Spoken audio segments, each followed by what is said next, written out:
नमस्कार, मैं अजय आवारा इस नववर्ष के उपलक्ष्य में आपसे एक बार फिर मुखातिब हूँ। आज साल का नया दिन है, लेकिन विषय पुराना है। विषय पुराना है, लेकिन नए दिन के साथ साथ इस विषय का नज़रिया नया है। आज हमें इस पुराने विषय पर नए नज़रिए से देखना है। हमें जानना है कि हम इस पुराने विषय को नए नज़रिए से किस तरह से इसका विश्लेषण कर सकते हैं। विषय है धर्मनिरपेक्षता, सेक्युलरिज्म। बहुत पुराना विषय है। सवाल ये है कि इसमें परेशानी क्या है। धर्मनिरपेक्षता में सिंपल सी बात है कि हमारे देश की नीति है कि हम किसी भी एक धर्म को प्रायोरिटी नहीं देंगे, आगे नहीं बढ़ाएंगे। हम धर्म पर छोड़ देंगे कि वो अपने धर्म का अनुसरण करें। सुनने में बात बहुत अच्छी लगती है, लेकिन आज हमें देखना है कि धर्मनिरपेक्षता की नीति में आज हम कहाँ आकर खड़े हुए हैं, कितने पीछे हैं, कितने आगे हैं, कितना हमारे अंदर वैमनस्य बढ़ा है, कितना सद्भाव बढ़ा है। मेरे ख्याल से हमारी जब आज़ादी के बाद हमारी सरकार ने जो धर्मनिरपेक्षता की नीति बनाई होगी, तो उसकी पीछे सोच तो ये रही होगी संविधान निर्माताओं की कि सभी धर्मों का सम्मान हो, और सभी धर्मों का सम्मान होगा तो सभी धर्मों के अनुयायियों में आपस में भाईचारा बढ़ेगा। यही नीति रही होगी मेरे ख्याल से। शायद तो कहाँ गलती हो गई, शायद लागू करने में। जहाँ तक मेरा विचार जाता है, लागू करने की जो पहली प्रक्रिया शुरू की गई, गलती वही हो गई। जब हम धर्मनिरपेक्ष की बात करते हैं तो हम किसी एक विशेष धर्म समुदाय की बात नहीं करते हैं। और हमने क्या करा, नीतियाँ बना दी अल्पसंख्यक और बहुसंख्यक। तो सरकार की पहली नीति ने हमें डिवाइड कर दिया, हमें बांट दिया। ये अल्पसंख्यक, ये बहुसंख्यक। बहुसंख्यक में हिंदू सनातनी आ गए और अल्पसंख्यक में सभी धर्मों के अनुयायी आ गए। अब चाहे किसी भी धर्म के मानने वाले ज़्यादा हो या कम हो, हमें बांटने की क्या आवश्यकता थी कि ये अल्पसंख्यक और ये बहुसंख्यक हैं। आखिर आज की लड़ाई किस विषय पर है? आज जिस डिबेट को देखो, जिस बात को देखो, जिस पार्टी को देखो, जिस भाषण को देखो, अल्पसंख्यक और बहुसंख्यक पर टिका हुआ है।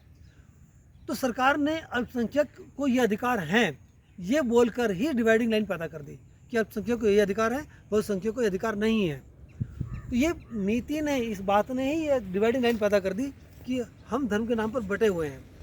जो जिस तरह से डिवाइडिंग लाइन पैदा की गई अल्पसंख्यक और बहुसंख्यक बना के, यही मूल रूप से धर्मनिरपेक्षता की नीति के खिलाफ जाती है, इसके मूल भाव को नष्ट कर देती है। आप याद कीजिए कि हमारे जब आज़ादी की लड़ाई लड़ी गई थी, तब क्या किसी ने ये सोच के लड़ी थी कि मैं मुसलमान हूँ, या किसी ने सोच के लड़ी थी मैं हिंदू हूँ या क्रिश्चियन हूँ? आज़ादी की लड़ाई में गाहे बगाए सभी धर्मों के लोग शामिल थे। किसी ने आज़ादी की लड़ाई में शामिल होने के लिए ये नहीं सोचा कि मैं पहले मुसलमान हूँ या हिंदू हूँ या सिख हूँ। सब ने ये सोच के लड़ाई लड़ी कि मुझे अपना देश आज़ाद कराना है, अपने देश को आज़ादी दिलानी है। उस समय उसके लिए धर्म प्रधान नहीं था, उसके लिए प्रधान था देश। वो इस बात को उसको इस बात की फिक्र नहीं थी मैं किस धर्म का अनुयायी हूँ और दूसरा किस धर्म का अनुयायी है। सारे स्वतंत्रता सेनानी थे और सबका एक ही प्रयोजन था कि मेरे देश को आज़ादी मिले। तो इम्पोर्टेंट क्या था उस समय? देश, धर्म नहीं था। तो क्या उस समय हिंदू मुसलमान नहीं थे या क्रिश्चियन नहीं थे? सब थे, लेकिन उस समय मूल भाव था देश, ना कि धर्म। लेकिन अब क्या हुआ? आपको एक उदाहरण देता हूँ। किसी को अगर चोट लग जाए चलते फिरते, कैसे, तो जब तक हमें पता नहीं चलता कि चोट लगी हुई है, हमें दर्द का एहसास नहीं होता। लेकिन जब बता दिया जाता है कि भाई तुम्हें ये चोट लग गई है, और जब हमें ज्ञान हो जाता है कि चोट लगी है, तब हमें दर्द का एहसास ज़्यादा होता है, क्योंकि हमें पता होता है कि चोट लगी है। वही बात हमारे साथ हुई।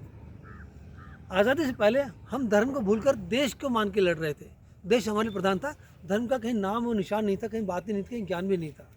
लेकिन धर्मनिरपेक्षता शब्द लाकर अल्पसंख्यक और बहुसंख्यक करके हमने याद दिला दिया कि हाँ, आपका धर्म ये है, आपका धर्म ये है और आपका धर्म ये है। तो जाने अनजाने हमने अपने समाज को धर्म में बांट ही दिया। आप अल्पसंख्यक हैं, अल्पसंख्यक में आपका धर्म ये है, आप बहुसंख्यक हैं, आपका धर्म ये है। और जब ये बता दिया गया कि आपका धर्म ये है, तो जाहिर तौर पर जब बता दिया गया है मेरा धर्म क्या है और मुझे अधिकार दे दिए गए हैं कि मुझे अपने धर्म के लिए क्या करना है, तो फिर तो मैं अपने धर्म पर ही काम करूँगा ना मैं। और धर्म पर काम करते करते क्या हुआ, आज धार्मिक कट्टरता इतनी बढ़ गई है कि एक धर्म का अनुयायी दूसरे धर्म के अनुयायी की बात सुनने को तैयार ही नहीं है।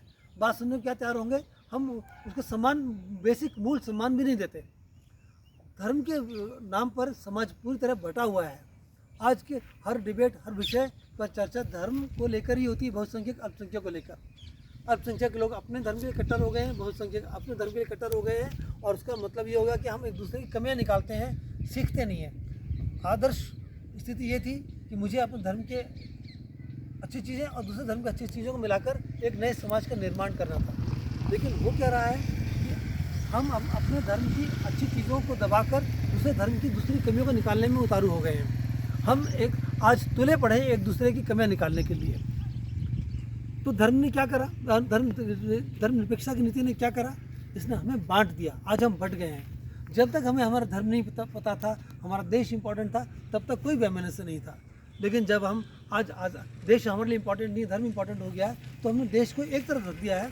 हम ये भूल जाते हैं कि हमारे धार्मिक वैमनस्य में देश का कितना नुकसान हो रहा है, समाज का कितना नुकसान हो रहा है। ये सवाल साबित हो गया, जाहिर हो गया है कि आज हम बुरी तरह बटे हुए हैं और इस शब्द ने हमें बांट दिया है, ना कि जोड़ा है। अब हमसे गलती कहाँ हुई? क्या ये धर्मनिरपेक्षता की नीति ही गलत थी या उसको लागू करने की प्रक्रिया गलत थी?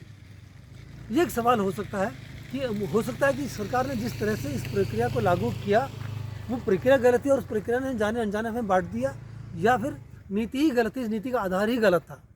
मैं ये सवाल आप पर छोड़ता हूँ, आप फैसला कीजिए कि क्या सरकार ने नीति गलत बनाई या सरकार ने इसको लागू करने की जो प्रक्रिया अपनाई वो सही नहीं रही। आपसे मैं विचार इसलिए मांग रहा हूँ क्योंकि आपके विचार मुझे प्रोत्साहित करते हैं मंथन करने के लिए, चिंतन करने के लिए। और जब तक हम एक दूसरे के विचारों को जानेंगे, मंथन चिंतन करेंगे, तभी हम इसको और ज़्यादा एक्सप्लोर कर पाएंगे। जितना एक्सप्लोर करेंगे उतना ही हम इसकी कमियों को दूर कर पाएंगे। आज तक शायद हमने इस पर काम नहीं किया है। तो आप सोचिए, आपके विचार दीजिए। ये सवाल मैं आपके लिए छोड़े जा रहा हूँ कि क्या हमारी नीति गलत थी या इसकी प्रक्रिया गलत थी।